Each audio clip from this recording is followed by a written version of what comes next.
Hey guys, what's going on? It is Ash here coming at you today with a Clan War recap. I want to discuss how to hit some of these popular and some unorthodox trophy bases at Town Hall 9, 10, and 11. So from our last war, the Immortal Empire here, they had some funky bases. So I figured we can kind of break down a bunch of attacks at each Town Hall level, discuss what the thought process is, and kind of walk you through some of these attacks in kind of a Clan War recap-y type of way. So against this base here, I talked this plan over with Kirby, who is visiting from Battle Elite, and you know, against any ring base, this is actually a great plan to use.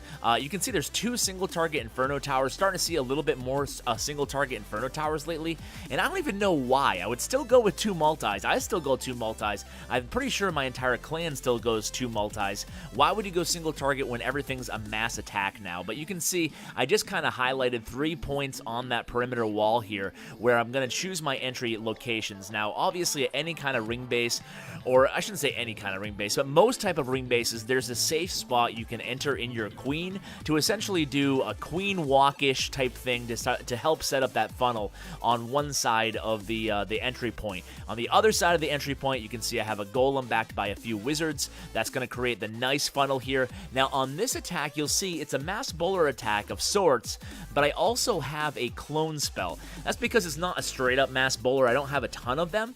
So just in case some of the bowlers went around this core of the base here, I wanted to make sure I could get those numbers in the center. So I drop Clone Spell, then I immediately drop the Eternal Tome ability, trying to keep all those bowlers alive, especially the clone bowlers. That clone's only good for about 15-20 seconds, so you want to make sure you can get all the bang for your buck out of those 4 spell slots. It's a large investment, so you have to make sure you capitalize on that. So here I go. I had already at this point, I'm like, okay, done, 3-star, right? Because, I don't know, I cleared out the core, I cleared out everything, and I had tons of bowlers left alive, but that was deceiving because about half those bowlers were still results from the clone spell there. I think this bowler still might be, no, this bowler is being attacked by the Lava Hound. But either way, my queen, as you can see, was easily able to finish out the raid. I hadn't even used her ability yet. I used it at the very end for the heck of it, but a pretty easy 3-star attack once you do the 3 entry point thing. Now, the 3 entry point thing, as I called it, I guess tactic would be a better word, is you can do that on any ring base, and it's actually a really good tactic to use, especially if you're just getting started with attacking these ring bases, or if you're having trouble, go ahead and kind of press the reset button and try that 3 entry point idea here. Now this next attack by C-Mac here is going to be a 3-star against a totally opposite type base, a real compact base, not a lot of giant bombs in the core there. You can tell where they are, either that or Tesla's, obviously. So she goes ahead and she clears out those structures along the perimeter that were easily snipeable with minions. Remember, in these bowler attacks, time is never an issue, so especially at Town Hall 11, time's not an issue, so go ahead and snipe beforehand if you want to. I mean, I'd still do it at the end, but she wanted to make sure she had that funnel nicely created. She could start with 2 bowler walks on both sides of the flank of the entry point here, and now the kill squad is easily going to make their way straight to the center there. Now she does something really interesting here, where she opts not to use the freeze spell. The Eternal Tome has worn off now, and she doesn't use the freeze spell. She should have used it on that Inferno Tower over there, totally blasting away at the bowlers, but guess what? She's not going to need it. Still pulls off the 3-star, doesn't even bother using the freeze spell. She's like, nah, no thanks, no freeze spell needed here. And she hits both of those multi-target Inferno Towers broadside, meaning that she engaged both of them at the same time and didn't even need the freeze spell because she was able to use that Eternal Tome with so much value there while she was engaging the Inferno Towers. So let's go ahead and fast forward a little bit here. We'll go ahead and basically just cover the entry point and the first half of these attacks, and then we'll fast forward through the last half. That way we can keep things moving, get as many replays as possible to you guys in this recap. After this, we can do, what, one more 11, and then we'll switch things. You know what, let's go to 9s. We'll go to the 9s, we'll play a 9, then we'll go to 10, then we'll make our, we'll just mix around. That way people who are watching who are Town Hall 9 or Town Hall 10 don't have to worry about waiting till the very end of the episode. So I told you trophy bases, and even at Town Hall 9, there was a couple trophy bases, mostly anti-3-star, but hey, it's Jenny. And what attack is she using? Well, those of you who are regular viewers know the Jenny method. That's where you start your queen walk right away, and then you just pivot, put that golem down, let the queen walk all the way around the base, start the queen walk from an area where she's going to be relatively safe in terms of only needing that Eternal Tome. Well, the Eternal Tome would be nice at Town Hall 9, but only needing the Royal Cloak. Now, she does mess up the funnel a little bit here in the south, and that's why I wanted to bring this raid to you guys, because she has a nice recovery here. You can see that spell factory is down, she drops the jump spell right afterwards, and she holds off on her clan castle, which has the max level Valkyries in it. Now Jenny's done something smart here. She's swapped out one of her golems. She used to use 2 golems on all the Jenny attacks, which she was very successful with, by the way, but she swapped out 1 golem and added the max Valkyries. I'd much prefer the max Valkyries in the clan castle versus that second golem myself. Been having a lot of success with that on my Town Hall 9 attacks, so she's done the same thing. So only 1 golem in this attack. The queen is going to be able to walk all the way around the base. There's nothing targeting that perimeter that's going to take her down. You can see Lava Hound in the clan castle, no big deal. Valkyries are just making their way around the base, systematically taking it down there, using that heal spell very nicely there. And you can see, you know, both hero abilities still left intact. 68%, 69%, over a minute on the clock still. I think a minute and 20 seconds if I'm doing that, if I'm timing that right. So plenty of time here. Even though things didn't go as planned, the Valkyries did not enter the base. The golem was basically worthless. I mean, it provided a little bit of shield, but not a ton. So pretty good value out of those Valkyries in the clan castle for sure. They basically made their way around the base as the queen did a lot of the heavy lifting as well. Barbarian King's going to take down that mortar, finish off a 3-star attack, which was not as scripted, but it still worked out all right. She was very smart, adjusting on the fly there, and that's why I like to bring you these replays that don't always go perfectly according to plan. Now, moving on to Town Hall 10 here, keeping things moving this episode, trying to get hopefully like 10 replays at you guys. It will be a little bit of a longer episode, but hey, like I said, it's been a while since I've done one of these war recaps. So McYak here is going to go ahead and do the same 3 entry point tactic at Town Hall 10 versus another one of these ring type bases. So it's going to be 3 entry points. He has his queen walk. This is very, very similar, even in terms of entry point, to my very first attack at Town Hall 11 that I showed you this episode. So the queen's going to come in. That's the first entry point. Then he's going to go ahead and put down his golem and a few wizards. Here it is. Golem and a few wizards. And then he's going to go ahead and use the Barbarian King to tank for a ton of Valkyries. Just going to wait a little bit there. He delays. Want to make sure he has that funnel created on the golem side. The queen's making fast work of her side of the funnel.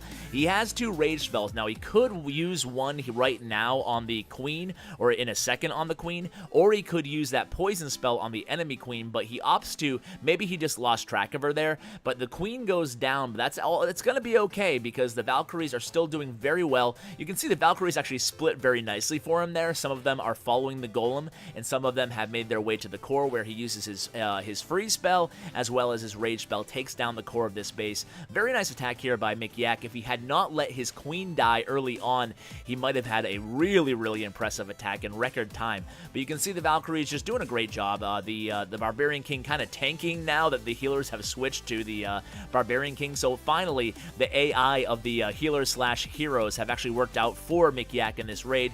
Didn't even need the poison. Like I said, maybe could have used it to save his queen, but either way, very nice and impressive 3-star attack by Yak. Let's go ahead and find a next replay here. Let's make it a Town Hall 11, but let's do something a little bit different here. I know we had a lot of mass minor attacks, and we had, that was probably a Crypts attack. Kirby had a nice attack here, so against the trophy base, again, this is going to be the theme of the episode. We'll cover a couple anti-3-stars in a little bit here, but, you know, sometimes you get matched up with these trophy clans, and it's nice to get as many of them 3-starred as possible. Kirby starts out with a nice dueling bowler walk again, very similar to the C-Mac attack. You're starting to see these trends in these mass attacks while people really engage the absolute best way to go to pull off the 3-stars. And you can see Kirby here doing a nice work, letting all the bowlers come together. And I don't have to tell you guys this, I mean, you already know this, but obviously when you have those dual bowler walks, they're creating a funnel that goes deeper into the base. You can see that first layer between those the outer perimeter of walls and the secondary perimeter of walls, that was all clear because of those 2 bowler walks. That's the advantage of using the bowler walks to the queen walks. Now, against anti-3-star bases, you know, it just so happens that more often than not at Town Hall 10 and 11, you're going to want to start out with a queen walk. At least I do. And against the trophy bases like this, it seems to me that more often than not, you're going to want to start out with a bowler walk because the core is, you know, so important when creating that funnel for the bowlers once they actually crack through that perimeter wall. So at this point, if I can draw your attention to the right to the center of the base, you can see the healers have moved right onto the queen, and when you see that happening, you know you have the 3-star attack, especially with this few defensive structures left on the board here. So the bowler's doing some help, but the queen, Grand Warden, and a few bowlers all left alive. Queen's ability still not used. Very nice attack here by Kirby, really making quick work of these trophy bases. It's weird, guys. I don't know what you're having success with in your clan wars, but our Town Hall 11s, the anti-3-star bases, they're just so easy that it seems like sometimes using ring bases is actually a better bet against some of these clans, depending on who the clan is and how advanced you think their attacking is. But sometimes the ring bases at Town Hall 11 actually have better success than the anti-3-star bases. It's kind of a change in the defensive meta with all these mass spammy attacks. Anyway, this is Arrow here. Speaking of mass spammy attacks, this is not one of them. Arrow's going to go ahead and use a La Lune attack. I think it's no, it's not a Penta La Lune. It's just 4 Lava Hounds and over 20 balloons here. What he's going to do is take out the enemy queen, making sure he's very careful here to take out the enemy queen. He knew there was a Lava Hound in the clan castles. Now watch how smart this is here. Arrow's going to go ahead, and as soon as his queen dies, he's going to go ahead and use an Anchor Archer over here at 3 o'clock just to lure that Lava Hound way over to the corner. That way it's not going to be frustrating him mid-raid. So he waits till that Archer dies, and then he's going to go ahead and review the map here. Now, another one of those 2 single-target Inferno Towers. Now, a lot of people might see that and be like, okay, very easy raid for a La Lune attack, but that's not really the case. He only has 4 Lava Hounds. He wants to make sure he still brings those freeze spells to keep the Lava Hounds alive long enough to tank for those balloons. So very nice entry point by Arrow here. He has a nice little flow going over here. He's wrapping around the corner with the rest of those balloons and that last Lava Hound. He's gotten some of those, the Lava Hound and a bunch of the balloons to the core of the base. He has not hit the Grand Warden ability yet. I probably would have used it right about now, or as soon as his freeze wears off, I should say. So right now I would have used it, but he holds on that Grand Warden ability, and I guess it doesn't really matter because it actually worked out fine for him. So here comes the balloons, taking down those hidden Teslas. That last Lava Hound's about to pop right now, but it's okay. He has that haste spell as well, and again, he's being very, very cautious here. I would have used the haste spell right now, I think, right into that wizard tower with the balloons, but either way, he holds the haste spell. You can see he has tons of pups alive. I don't think he's lost 1 pup, and that's because mainly both of the Inferno Towers were down and set to single anyway, so it wouldn't have mattered, and all the splash damage was situated around this base in a way that he was really able to protect those pups. So it's going to be a very, very nice La Lune 3-star attack by Aronos. By the way, check out his YouTube channel. Arrow has a great YouTube channel. It's called Aronos Gaming, so be sure to sub to him. He's been on my channel a few times as well. So let's go ahead and move down again to a Town Hall 9 attack now. So let's go ahead and see what I think there was only 2 or 3 Town Hall 9s in this war. Yeah, so let's see what Jacob went against. Oh, another trophy base. Let's not do that here. Let's back out and pick an anti-3-star base at Town Hall 9. There's really nothing that fun to see on a trophy base at Town Hall 9. So let's do KJ's attack here. He's going to use, I believe he had a bowler attack. So he has bowlers in the clan castle. No hogs, so it's going to be a golem into Valkyries and bowlers. So interesting attack here. Let's see how he does it. Starts with a queen walk from around 3-4 o'clock. He's going to engage this barbarian king. He only brings 1 poison spell, so he's going to have to use a rage to keep his queen alive. I might have chose to bring 2 poison spells, but clearly he knows what he's doing here. So he's going to go ahead and start. Now that the queen's making her way south, he wants the queen to merge with this type of attack. It's a good replay to actually share with you guys because a lot of people have questions. What do I do if the queen is exactly centrally located, especially on these bowler attacks / Valkyrie attacks? And that is really the answer right there. If you're using bowlers and the queen is right in the middle of the base, it's often better to bring a bunch of Valkyries and then either cut out the hogs or really trim down the number of hogs you're using, because of course Valkyries can really engage that queen, take her out really quickly in the core of a base like this, and that's exactly what KJ does here. He's still saving his poison spell for this Lava Hound when it bursts in just a second here, but you can see the bowlers do really, really well against these Town Hall 9 bases. If you guys want to try out any of these strategies and you don't have access to max bowlers in your clan, go ahead and hit me up on Twitter. That's the best way to get a hold of me, at @clash_with_ash. If I'm not sleeping or working or otherwise extremely busy, I'll go ahead and drop by your clan, fill you up with some max bowlers. Same thing goes with miners. Again, guys, if I can, if I'm not busy, I'll be happy to do that. So you can see just how good these bowlers are against these Town Hall 9 bases. I mean, there's no Inferno Towers, nothing to worry about. Obviously, at Town Hall 9, they can take down these bowlers, and they really wreak havoc against these Town Hall 9 bases. That's why bowlers are so popular in so many of these attacks. And no matter what the attack is, Go-Ho, Go-Va-Ho, whatever it is, it's adding bowlers in the clan castle is definitely an awesome way to go. Let's find that Crips attack, guys, because I think he used Max.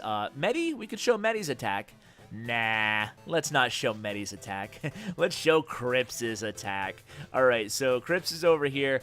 I'm sure he did a mass miner. Yeah, not the prettiest base in the world, but it's a mass miner attack. And I love watching these attacks, especially if they're done well, as Crips always does. So let's see how he tackles this base.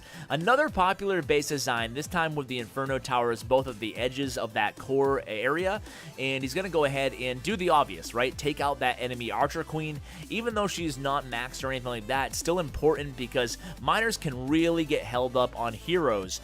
Heroes in high hit point dense areas, you have to use rage spells or you have to take care of them using your heroes. So here come all the miners, total mass miner spam attack here, but you can see he actually has miners also in the clan castle, and he's going to save that for the back end of this attack.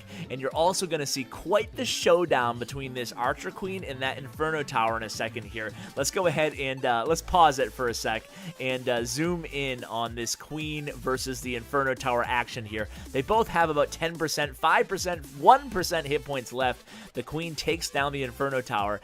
I think he probably would have had the attack either way, especially with only a couple percentage left on the Inferno Tower, because you have to remember, right? One benefit to the miners is when they're making their way to an Inferno Tower, if there's not a lot of structures around that Inferno Tower, they travel underground. So if there's only a few hit points left on the Inferno Tower, they're still going to take it down pretty easily because they're underground, hence invulnerable to the Inferno beams fire, at least. So at this point in the attack, it doesn't look like things are going that well, right? I mean, at first glance, but that's because of all these miners underground. There's still a lot of miners back around 6 o'clock cleaning up that junk over there. They're going to merge back with the rest of the pack in just a minute here. Now, Crips does something interesting on his miner attacks. I've noticed this with Crips. He does not bring any freeze spells. He just relies on the rage to get through the Inferno Towers and then the heal to heal the miners back up to full health. It's probably a smart move, and Chris, being one of our best attackers, probably knows what's best in terms of spell selection. So if you're looking to try these mass miner attacks, maybe consider not bringing freeze at all, doing it the Crips way. So guys, thanks so much for staying tuned till the very end of this episode. If you made it to the end, let me know in the comments below. I want to let you know that I appreciate it, guys. Thanks so much for watching, and as always, take care, guys.